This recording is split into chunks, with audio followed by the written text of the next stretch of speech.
Welcome and thank you for tuning in to the Human Training Your Dog is Begging You For podcast.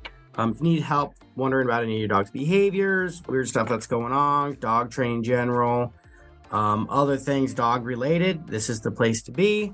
I'm Wyatt. I'm one of the owners of Canine Culture Dog Training. Here with us is Laura. Good morning. And Kimberly, our head groomer. Hello, good morning. Today in this podcast, we're going to be talking about grooming and grooming stuff in general. We'll try not to get so into the weeds, but there's a lot of particular stuff, and grooming is very... Especially for summer months. Yes. And very breed dependent. If you're local, we're going to be running specials. Yes. Fleas and allergies. Is okay. Well, let's start with the easy stuff first. Let's talk about non-doodle style dogs, like your lab, pit bull style coats, huskies, that kind of stuff. Well, huskies are weird, but yeah. What about like pitties, short-haired dogs? What should people short-haired dogs for the summertime and going forward? So usually with those guys, it's more of maintenance. If they get into something, you can get them a bath. They have allergies. We have different kind of medicated shampoos for different types of skin conditions, allergies, different types of medical issues. Within reason. I mean, some stuff you'll need to get vet prescription stuff, but for the most part, for the short-haired dogs, wired-haired dogs, non-hair cutting dogs, bathing them once a month or every 6 weeks or as needed is fine. They have allergies once a month. There's topical stuff that you can spray on for itching. We sell that kind of stuff here. But yeah, it's mostly just, getting their nails done regularly, getting them bathed regularly. If they get that weird popcorn cheese Frito smell, then they're definitely ready for a bath. Their feet, though, just be wary because it's summertime. We're in Texas. It's been 100 and something degrees every day. Oh my gosh. So, just checking the ground, making sure that pads aren't. There's things that you can, ointments and such that you could put on their pads to kind of help protect them and or relieve any kind of damage from the ground. 5-second rule. Top of your hand down on the ground, and if you can't leave it there for a few seconds, then it's going to be way worse for your pooches. They're high stepping and whatnot. Yeah, and you can look at dog booties. You got to ease them into the little shoes. I know, like the bully breeds of short-haired dogs tend to have more skin allergy problems. Yeah. Would that affect them, like pool time, stuff like that? Oh yeah. Saltwater pools are, if your dog likes pools, either like a baby pool, something like that, or if you have like an actual house pool, if it's chlorinated, when they get out of the pool, I would usually just hose them off. You don't want to put too much product on them. It's a product which dries their skin out as well. So if they love the pool and it's chlorinated, you can just kind of get them out and hose them down really good, just to kind of wash it off. Just like we do with our hair. Yeah, exactly. Just kind of rinse it off. Those saltwater pools, same thing. I mean, even though it's saltwater pools, it's still a chemical. You want to get that off their skin, so they don't want to feel gross. What's the next hair?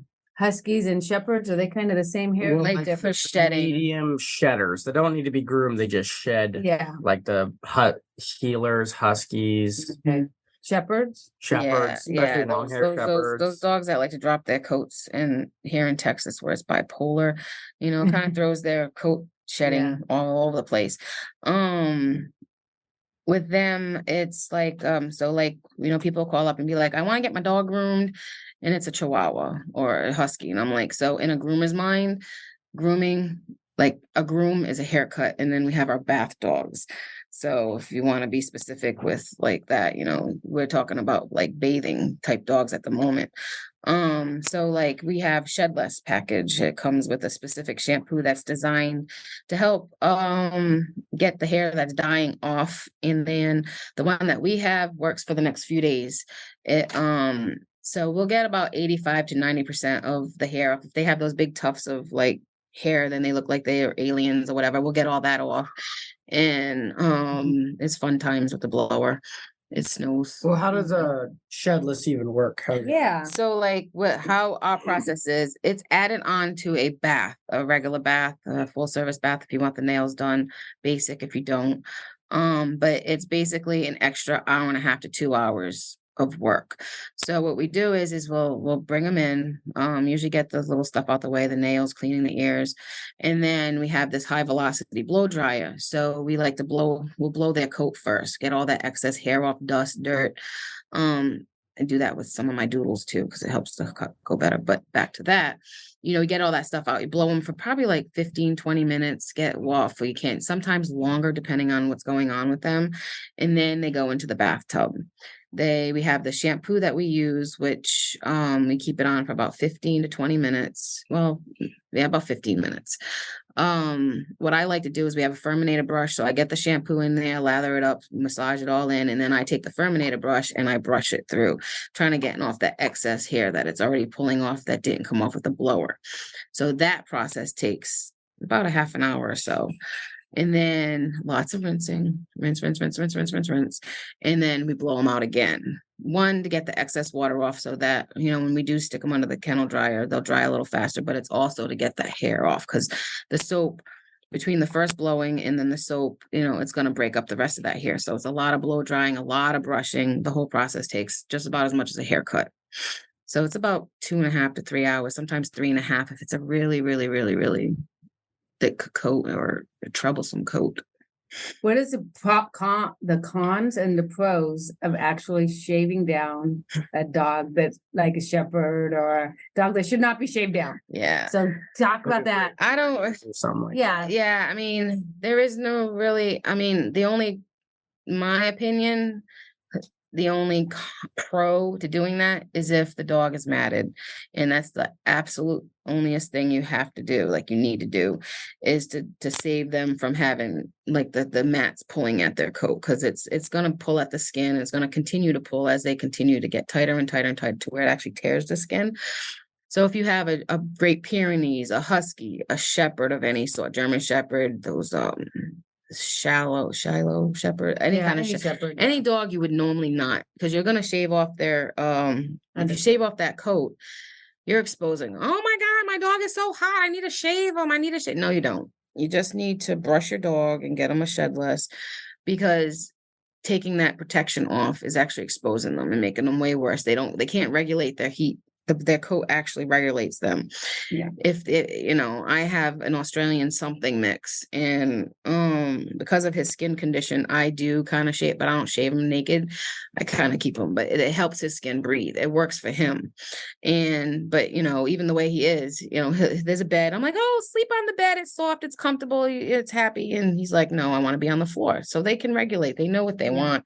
They know how to help themselves. So they're not going to stay out in the sun if you don't make them stay out there. So you definitely don't want to shave those kind of dogs unless it's needed, because you're going to do more harm than good. I'd tell people it's like insulation. Yeah. It goes both ways. This doesn't keep them warm, it cools them down. Yeah. Mm-hmm. It's why a lot of dogs, they can get wet, but they're not soaked. Yeah. But if you give them a bath, you can't go let your black lab out into the winter again, because it'll freeze. Yes. Mm-hmm. That's just not how their coat works. Yeah. Mm-hmm. Yeah. And then you can, and if you've ever washed those kind of dogs, you could tell, because it's just like, there's just like this invisible barrier. It's like you got to sit there and you have to, like with me, I just changed the settings on the hose that we use. Mm-hmm. It's like an attachment to our tub. And I changed the settings to the stronger settings, because it's like an invisible wall trying to get through to that undercoat to get the soap. That's why I also brush the stuff in to make sure it's getting all the way through. Because and then the soap that we also use, going back to the shedless, is it will continue to work over the next couple of days. So all the hair, and some dogs are stressed out by all this process, so they'll still shed a little bit. So when we're done with them, you're going to see like a sprinkling of hair in there. And over the next few days, you want to continue to brush them. And once they kind of regulate themselves mentally, because like I said, some dogs stress out, and some dogs, we'll test them with the high. If they cannot get through the blowing out process, there are some dogs that are like that. So we do a modified shedless, where we won't charge the full price of a shedless, but we'll use the shampoo and do as much brushing as we can and do as much blowing as we can. But like I said, I call it a modified shedless if they cannot tolerate that blower, because it's a very strong blower that's designed for dogs. It won't burn them or anything like that, but it's very strong powered blower. And it's loud. Very loud. And some dogs you can kind of there's just different things. You just gotta work through, see what they'll tolerate, how close to their face you can get. So of course you got that chest area and up in the ear area on certain breeds that you have to blow it out. But if the dog won't tolerate it, we're not going to sit there and just so that's where I come with that modified shedless. So now get to the doodles and the poodles. Well, how often should you do a shedless? Oh yeah. Shedless. So usually it lasts, like I said, it usually lasts a few weeks. So going back to that whole monthly thing, that's something that you may have to do a few times. Like say if you've never gotten it done and your dog has like a really, really crazy coat and a lot of hair. Sometimes you have to get a couple of them done to get it under control. And then once you're on that schedule, you could probably do that like monthly, just like I said, 6 weeks. And then it depends again where you're from. Yep. Like I said, the weather here is so fluctuant that it's like sometimes the seasons aren't like real seasons. So it throws their hair out of whack. So they're constantly shedding. So it's kind of play it by ear depending on where you're living, where you're hearing it from. But usually every 6 weeks are seasonal. You do shedless with George, right? Mm-hmm. How often do you do with George? I think we've done it in the last, I think we maybe done it like twice in the last like 6-7 months. Yeah. And he's a cattle dog. He's a Carolina dog, mixed with the Hiller. But yeah, he has double coats. I think he has a triple coat. Yeah. Because Carolina dog, we're my dog. Carolina dogs are a primitive breed, so they have a little bit different fur than normal dogs. But and here in the winter they don't need it, especially if you live someplace that actually has a winter. Mm-hmm. Yeah, no. In the wintertime it's more just because they need their fur. Yeah. They need their fur. I mean, it's gonna start building up to take care, like I said, after being wherever you live in, the dog, they'll adjust. They'll acclimate to that, adjust to the situation, and good or bad. Yeah. So so now to poodles. So for someone that's new, or looking at getting a poodle or a doodle, there we go. Or someone that just got one, is there different kind of fur styles or types of fur? It all depends. I mean, I groomed a dog that was a Labradoodle mixed with a Golden Doodle. Something like that. It was like two different. Yeah. And they have all the weird names in the F1s and 5s and whatever. I don't know, because I don't do I cut them and all that stuff. But so it all depends. It depends on how the dog is bred, the reputation of the groomer, the breeder of the dogs. So as far as like doodles go, it's just a matter of a lot of brushing and doing your homework on your dog. A lot of brushing. There's not like a fine or a core. That's what I'm saying. It depends on, they come in all, it just depends on what they're mixed with, because they have the Golden Doodles, Aussie Doodles, Berner Doodles. Does that affect the grooming? The shedding, only with the matting. I mean, with grooming with those guys, with any kind of doodle mix, especially the Aussies and the Berner Doodles, it's a lot of behavior stuff. Because they have these herding breeds that are mixed with these doodles, which are poodles are hunting dogs in their history. So with us, it's just a matter of getting them exposed to the grooming process, because they're just as aggressive as the pit bulls. And and honestly, the pit bulls, Dobermans, Rotties, all of them, sometimes these doodles can give them a run for their money with their behaviors.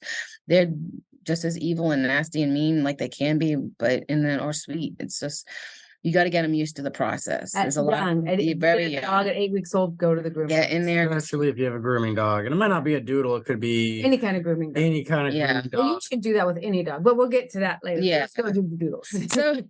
So with the doodles, we, it's just a matter of getting them brushed out, knowing the proper, motions, and usually it's going against the grain. You want to go against the grain because it gets from the root up from the hairs, and then you go back to the normal way of brushing them. A lot of brushing, playing with their feet, playing with their ears, hands-on touching, exposing them. Like even if you were to just kind of turn the water on and letting them hear the water and then feeling the water at home, it gets them used to it. But the younger you get them exposed, the better. Lots of brushing. Do your homework. Depending on what your dog is mixed with what type of doodle. I mean, they come in all different. Every breed. Yeah, it's like some doodles I've seen had like Maltese type fur where it's like super mattable. So, and then I've seen others that were really wiry and just like a terrier. So it just depends on your dog and coat quality and your local groomer, whether it's here in Texas in Carrollton or wherever, just bring your dog to them and let them kind of scope it out and give you ideas of how to maintain that dog's coat. Again, because of that's the wide variety. And do your homework on these breeders, because sometimes they breed to breed and don't care, and there's either health issues, skin issues, mental issues. Yeah. And not only will you be coming to us for grooming, but you might be coming to us for some training, because I will let you know, your dog might need some training. There's a little something extra going on here. Or whether another groomer didn't handle it, or a veterinarian, because I worked in the vet field too. And, sometimes they got to do what they got to do. And sometimes they don't handle them correctly, and it causes the PTSD. And then, so everybody's ends up suffering because of that. Doodles or poodles, those type of dogs can be shaved though. They could be. Yeah, they're definitely designed for that. They do lose their hair though, right? Hypoallergenic does not mean they keep their hair till they die. Yeah, no, they shed. I mean, I think way back in the day when they first started, I swear doodles were accidents at first, and then they just the guy did it on purpose. One guy did it to make service dogs, but just for golden poodles together. Yeah, and then growing up, we had a cockapoo. Yeah, and that was like three dog. It was a butt. Yeah, exactly. Yeah, so that same thing back in all the day. It was like, it was just like now people know they can make money. Yeah, so now you got all these. That's what I'm talking about. All these people like, I bred this. So do your homework on the breeders, because because it's a doodle does not mean it doesn't shed. It does. A lot of them are failures about the shedding thing. Yeah, shed, because it was designed to be. Well, originally, what I was told originally was they were bred for people who can have dogs that are supposed to be hypoallergenic, because it's the dander. It's not the fur. It's the dander. Yeah. So, so they don't carry it because they don't carry it in their fur, I guess. I think it's like. Well, I've seen there's doodles that don't really shed. Yeah. I think it's just a spectrum of how much will you shed versus how much. Yeah, they're not like Georgie. No. The same thing with Riley. It's like ever since I started keeping him low, he sheds a little less. Yeah. But no, like I said, it's just do your homework on your breeder. Yeah. That's just the main key there with any dog, honestly, any dog. Because there's people out there that just want to do it for the money, and they breed until that dog can't even have puppies anymore. And then those puppies have issues, and it's going to hit you. That's why typically a dog, especially like a designer breed, typically want the best of the best expensive puppy or an accident in someone's backyard. Yeah. The middle of the road breeders can be great, but it's a roll the dice. Yeah. So let's talk about nails. How often? What should we do? What people should look for? The difference between clipping and dremeling and all that stuff. Yeah. Nails, depending on what kind of food you're feeding them. Some people like to do vitamins, all that stuff. I mean, you can do their nails like once a week. It kind of just depends on the length of the nail versus the quick and how fast they grow. It's just like us. I mean, my nails grow, but they're like paper. So when they get to a certain point, they just rip off, where other people can rip your face apart. So it's like same thing with them. And there's difference too, like my boxer pit, her quick, which is the pink inside the nail, the meat in there. That bleeds. Her quick is always right next to the end of the nail. It always has been. My husky pit though, he'll just grow his little talons out, and you can grind them all down in one sitting. It's just different styles. Like Pickles, you gotta do his nails maybe like once or twice a month. Abby is like every week. Yeah. To keep him at the same length, because they're just different kinds. Yeah, and then the nail, because some do grow like those like talons, and others are just these super thick. So like my dog, he has like these super thick, monstrous fingernails, like fingers. His nails are like fingers, and they hurt. And so when I Dremel them, and getting back to that too, the whole process of the Dremel. Why I like the Dremel is you can get more nail off. It takes majority of the sharpness off. It's not going to be totally like I can just rub velvet on you. It's going to still scratch, but not as bad. But you can get more nail off. It's less likely to quick them. And, eventually over time, those quicks will recede back. So usually with that in mind, I'll tell people, if your dog's nails grow fast, you can do them once a week. You can do them every 2 weeks. If they don't like it, if you do them every 2 weeks, it kills 2 birds with 1 stone. You're going to get that quick to recede back over time, and it works on the behavior. So, and especially if you go to the same place all the time, they'll get used to that place. They'll get used to that person or persons. And over time, the actual nail will stop growing as quickly, or the quicks won't be as long. So you get more nail off. So that's the benefits of doing that, like versus cutting. Now, there are some dogs that just won't tolerate it. So, you kind of play that out. Same thing with the blower when you're doing those baths. You kind of play out if it's like, I don't like it, I'm gonna be a jerk about it, but I'm not gonna like have a stroke over it kind of thing. Then we'll just proceed. If you're getting you can tell the difference between a dog that's like so stressed out over this action that, they're just, something bad will happen. We don't do that. I just pull out the clippers and vice versa. Sometimes they like the clippers over the Dremel, and sometimes they prefer the Dremel over the clipper. So it's just a matter of, knowing that and taking notes. Make sure, your groomers usually take notes on what they do so they know what dog preferences are. And so yeah, that's a deal with the nails. So but teeth cleaning, ear cleaning at home, how like teeth brushing. Yeah. So teeth brushing is just like us. The more you brush, the better for your pup. Yes. But who's gonna brush their teeth? Dogs. Dogs' teeth some people will. Some people do. 100% people do. Yes. You should do it. You should do it. Yes, you should do it. Try not to get just like brushing your own teeth. Maybe make a routine out of it. And once it becomes a routine, it will prevent those expensive dentals. Yes. Because once it gets to that point where they have to get it scaled off, then no matter breath-wise, the teeth, the shape of the teeth, what they look like, how much stuff is built on them, nothing's going to help unless you get it scaled off by the professionals, and it's expensive. And they have to put them under. Yeah, they have to go under, because I see this when I work. And usually they're old at that point. Yeah, give or take. I don't know about here, but I know where I used to live, they used to run dental specials in February. It's everywhere. Yeah, so that's good because it's fun. I used to do it when I worked at the vet. It's so fun. But anyway, it's a process. Yeah. Sometimes, depending, if food helps with that. Dry food is better.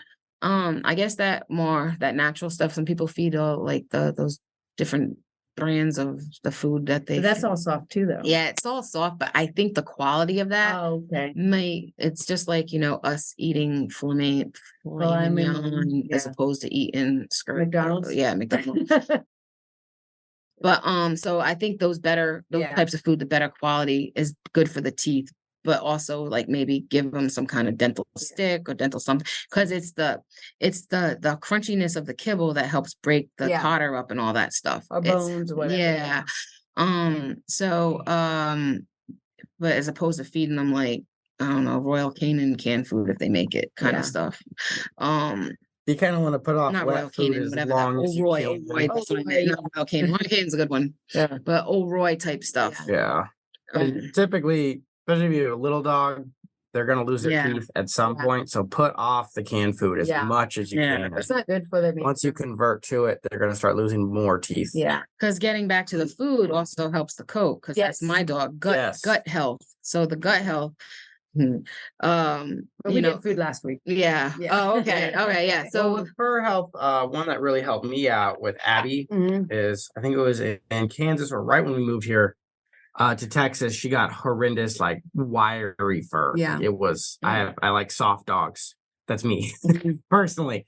And we did a raw egg. Yeah. Every meal. It also helped when we got Pickles, the street dog that would eat everyone's food in 2 seconds and would bully her away from her food. Yeah. Because she's just used to being by herself for 5 years. Yeah. She could graze. But the egg, it really softened up her coat and taught her to eat her food right now. Yeah. They liked it. And she freaking loves it. Good Lord. I can't get eggs out of my house anymore without dogs begging. Yeah. I used to do that with Riley too, because sometimes he's like a 70-pound Aussie mix, and he's very funny with food sometimes. And I was mixing eggs with his too. And you can tell the difference in the coat. And, and there's pros and cons to the eggs and people who have their opinions about the eggs. We like the eggs. I like the eggs. Just anecdotally what worked for us. Yeah. It might not work for your dog. Other stuff that you can put in the food. You do fish oil. You do a lot of stuff. I just knew eggs were cheap and easy, and I had them in my house. And they'll eat that. Some dogs, they'll smell the salmon oil, because I tried it with Riley. Oh, yeah. The salmon oil, fish oil. Nope. And he doesn't like pills, anything. It's just weird. So, yeah, my dogs don't like. And the other problem with salmon or fish oil is it smells like. And my dogs don't like. Anyway, it smells. Like, but our dogs don't. Like. I just don't like my cats. I don't give them any kind of. If I treat them, if I give them canned food too, same thing with my cats. I give them hard food. But if I decide to give them a treat for what, I stay away from that because I can't smell. I can't stand the smell of it, and then it makes their breath stinky. But like I said, so I don't know. I just stay away from any kind of fishy product. So let's go back to the ears now. How ears? The ear canals of dogs different than humans. It makes like a down and then a sharp turn. So it's not like you're going to stick something and you're going to poke their you won't pop the drums. So you should clean your dog's ears. Definitely clean them out. Usually with cleaning, it's like waxy. If you get like a black stuff that like really nasty blackness, that's where you might want to just, so if you clean it out, you get all that nastiness out, but it comes back like in a matter of a day or two, that might be ear mites. You need to go to the doctor. So you need to go to the doctor. They'll put it under the scope and they can see them under there and they'll give you medicine for that. So ear cleaning, same thing. I mean, you can clean them every couple of weeks. It just depends on the shape of the ear. If it's a floppy ear, if it's a straight up ear, if they're outside, if they get, if they like to play, so that's kind of like, you just get a cotton ball, put some cleaning solution, whether it be peroxide and water, straight up peroxide, actual air solution from the store. Fancy dances. Yeah. You can just put on a cotton ball and swab the ear. Just kind of do a scooping method, like as if you were like scooping peanut butter out of the bucket from your finger. If you have kids, you know what I'm talking about. And like that, and then just kind of go around in there. If they have nooks and crannies and you do need to use a Q-tip, you can use a Q-tip and kind of get up in those little nooks and crannies, just like your kids, only they might sit still more or less. I'd just be cautious with the Q-tips. You can't scrape your dog with one of those. Yeah. If you push too hard. Yeah. But putting cotton balls down there and smooshing around like the vet's not going to hit their eardrum. No. And then the way you swab it, just kind of be careful, because it's not careful, but if you're concerned about pushing stuff further down in there, it's just kind of come in with that swabbing motion and timing it. So you're kind of scooping before it gets, so you're more scooping than pushing. Yeah. But if they go to the vet on a regular basis, if there was a concern, you'll start noticing, like if there is something going on in the ear, there's usually a stinky little yeasty, nasty smell or ooze or the redness of the ear. So like if you look at your dog's ear and one ear is like a normal pinkish color, whatever the normal color is for your dog, you look at the other ear and it's either red or it looks all swollen and crackly looking. They'll start shaking their head. Yeah, start shaking and itching, and then ear will go, like my Pickles get some real bad ear infections, and you'll know because one is like sideways. Yeah, because Pickles has stick-up ears. Yes, he's got two stick-up ears. Which is very weird. He should not get ear infections like he does. Oh, well, it's not as bad as allergies used to be. Yeah, the allergies. It's not. Yeah. It's not dirty ears. But you can tell they'll start scratching their ears a lot. They'll start, the other dogs in the house will start licking their ears constantly. And if your dog does get them really bad, like Pickles does, you have to go till the doctor told you to go. Yeah, because it does not matter if it looks better. You need to keep doing it. Like keep giving them medicine, just like humans. Finish your prescription. Finish the prescription. Yes. Because with the ears, there's all different kind of things. It could be a yeast infection, it could be fungal infection, it could be actually watch for hematomas, because sometimes they'll shake their ears so much they'll develop a hematoma. Pickles gets those on the outside. Yeah. And that's if you don't know what a hematoma is, it's just a buildup of blood pockets in their ear, and they usually just cut them and drain them. Yep. And then they just air and stuff, and they might give them antibiotics. Yes. It doesn't feel good. I would so you want to always go to a vet, and because you might need a medicine, and it might be a specific medicine for a specific issue. And if you put it off, your dog can go deaf. Okay, so people that live in our area, Miss Kimberly, what specials are we having for the summertime? So summertime specials, we're going to be running like a flea and tick package and a hypoallergenic package, like dry itchy skin package. Those are add-ons to our baths depending on what your dog needs. We're going to be sending out email or text to all our clients offering I'm not sure what the 20 it's a percentage off. I just don't remember how much it 10 is. or 20% off. Yeah. Yeah. Call. Yeah, and once we send it out, I'm just waiting for the other social media people to get it all on the same page. But we're going to be sending that out. So it's an add-on package for our flea and tick, treating them with a flea shampoo, flea spray, brush out, doing those ears, nails. For the allergy package, it's going to include the shampoo, so it's not going to be like extra. But it'll include the shampoo and kind of like a little like give you an idea of what's going on kind of thing. And the fleas and ticks here in Tech, mine got fleas real bad a year ago, and I went to the vet and he was like, it's one of the worst flea seasons ever. Consistently. He's like, Texas and Florida have super fleas They do. because they never quite all die in the winter. Yes. And you got to be real careful. It might not be your dogs are fine. It could be the neighborhood squirrel or the stray cat That's what it running is. through your yard, and then your dog rolls in that grass and gets it. They just need to be on their med at least in the some spring to fall. Yeah, same thing with the heart guard. I always keep Heart guard, yes. Anywho, last thing, red flags for groomers. So you got a puppy or you just moved somewhere new, you don't know which groomer to get. You don't have your parents' groomer. You got to go find one. Yeah, what are red flags, things you should look for, things you shouldn't look for? Like as far as like the groomers, like behavior wise. If they're gonna ruin your dog, they're gonna do a great job.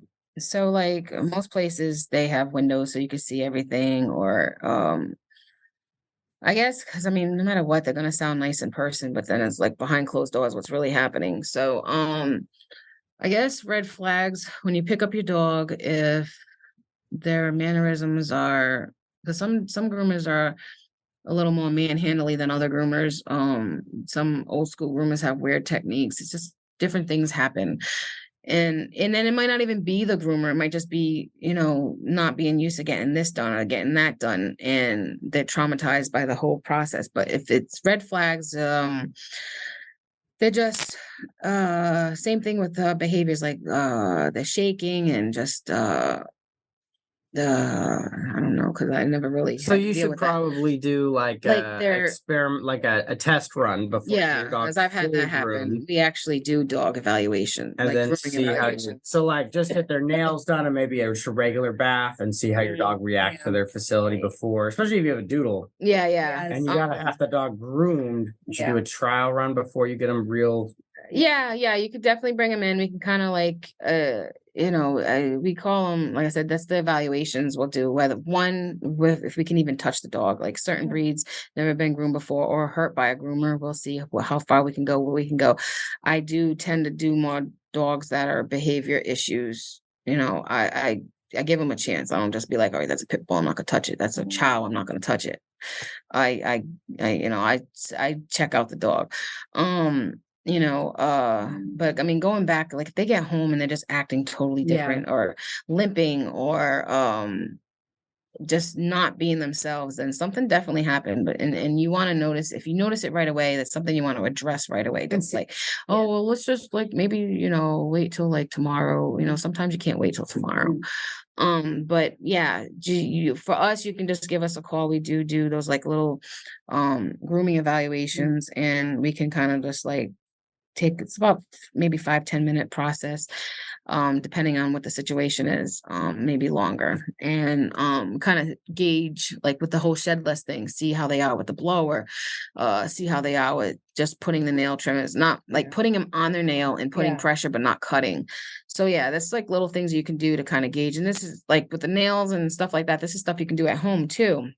Difference with it being at home, it's you and it's home. They're more comfortable, so they may give you more of a hard time than they would us. Sometimes they get here and we're strangers, we're a strange place. Sometimes they're worse, sometimes they're better. It's just like your human children. Sometimes they act better in public than they do at home, and vice versa. And we send homework home, or not homework, with report cards. A report card. Mm-hmm. So, and if something happens, you tell the client personally or in that. So if you go home and you looking at your dog and you see something, and then they call like razor burn or whatever it is. Mhm. And if you call, they should be, you can see how they react to when you call them up and see. Sometimes that could be a red flag too if they're very. Oh, like, yeah, that yeah, didn't yeah. happen here. Oh yeah. If they're Or, trying you to know, like throw you off. Oh Yeah. no, I didn't cut your dog's ear, or but there's a big glob of glue because they wanted to try and hide it. Yeah. There's like little. Yeah. I'm very transparent. We have a program that I'll text you, or I like Yeah. to text because it's faster and I Yeah. get through faster. So like, you don't want people like, it's not our fault, you can take your dog to the vet and kind of thing. Yeah. So they do have some of those, and then so it's just kind of like, Yeah, you'll see. Okay. oh, and we also dye dogs. We do dye dogs. Hair dye, Not dye. And fingernail polish. Nail polish, yeah, as long as they allow it. But yeah, it's fun. We do fun stuff. It is, but yeah, fun times. I love to dye the dogs. Okay. Well, and we groom cats. We groom oh cats. my Lord. We groom the kitty cats. I made sure there because not a lot of people like to deal with them. And honestly, sometimes the cats are better than the dogs. Yeah. If they're used to it. Yeah. I have 3 cats. 2 of them are wonderful. One of them is the devil incarnated. She was here yesterday. My husband, and it's my husband's cat. And he was like, no, look, and I'm telling you guys, he's like, well, she's gonna be, and I'm like, no, dude, no. And he was like, oh my God, it's a total, yes. So there are some cats that are not groomable, but I will give them a chance to a point. Because if I can groom my demon, I can groom any demon to a point. All right. If our discussion connected with you, if I can reach out to our website, K-9 Culture. You can contact us about grooming. And our pricing for the grooming is online. Yes, No, the pricing are they is on? on I don't there. know. Yeah, Oh, I could be lying. I'm not should sure. Be on Well, we have there. price lists that But you can always call us. Yes. We can send it to you. Not an issue. Or if you have any other questions about training or grooming, feel free to contact us. Email, text, phone calls, all that fun stuff. But other than that, I hope we were informative. You guys, someone learned something from this. Have good takeaways. But other than that, I hope you guys go home and go have a